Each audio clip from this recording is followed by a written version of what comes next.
Ration দুর্নীতি মামলায় ইডির বড়সড় অভিযান, ভোটের আগে তল্লাশি ৯ জায়গায়। দ্বিতীয় দফার ভোটের আগে রেশন দুর্নীতি মামলায় জোরদার অভিযান চালালো ইডি। কলকাতা, উত্তর ২৪ পরগনার হাবড়া ও বর্ধমান সহ মোট ৯টি জায়গায় একযোগে তল্লাশি চালানো হচ্ছে বলে ইডি সূত্রে খবর।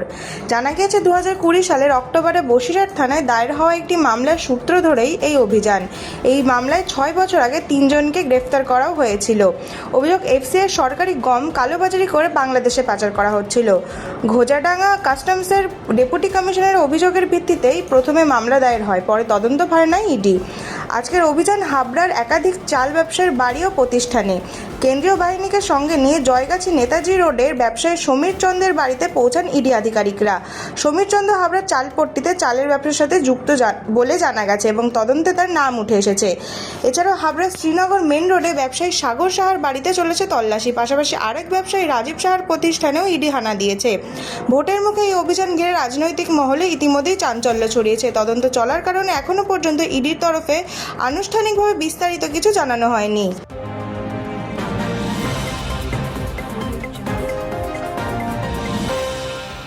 জঙ্গিপুর পলিটেকনিকের স্ট্রং রুমে ক্যামেরা বন্ধ, বিতর্ক, উত্তপ্ত সাগরদ্বীপ। জঙ্গিপুর পলিটেকনিক কলেজের স্ট্রং রুমের সিসিটিভি ক্যামেরায় দফায় দফায় বন্ধ থাকার অভিযোগ ঘিরে তীব্র রাজনৈতিক চর্চা শুরু হয়েছে।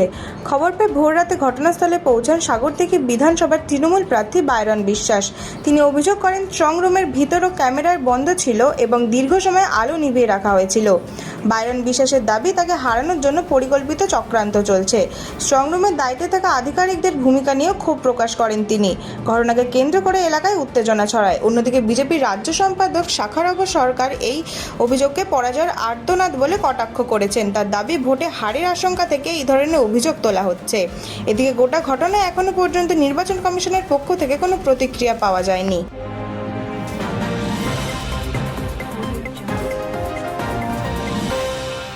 ভোটের আগে সল্টলেকে বহিরাগত বিতর্ক, তদন্তে পুলিশ। ভোটের আগে সল্টলেকের একটি গেস্ট হাউসকে কেন্দ্র করে চাঞ্চল্য ছড়ালো। অভিযোগ, সেখানে বেশ কয়েকজন বহিরাগত অবস্থান করছেন। তৃণমূলের দাবি, ওই ব্যক্তিরা ভিন রাজ্য থেকে উঠে এসেছেন এবং তাদের ভূমিকা সন্দেহজনক। খবর পেয়ে বিধাননগর পূর্ব থানার পুলিশ ঘটনাস্থলে পৌঁছে তদন্ত শুরু করে। গেস্ট হাউস কর্তৃপক্ষ জানায়, মোট ৮ জন সেখানে রয়েছে এবং তারা ছত্তিশগড় ও ওড়িশা থেকে এসেছেন। আরও দাবি করা হয়েছে, গেস্ট হাউসটি বিজেপির তরফে বুক করা হয়েছিল এবং ১৭ তারিখ থেকেই তারা সেখানে অবস্থান করছেন। পুলিশ সূত্রে খবর, ইতিমধ্যে ৩ জনকে আটক করে থানায় নিয়ে গিয়ে জিজ্ঞাসাবাদ করা হচ্ছে। এখন প্রশ্ন, কি করছেন তারা সেই গেস্ট হাউসে? এখানে কি বিজেপির কোনো ষড়যন্ত্র লুকিয়ে রয়েছে?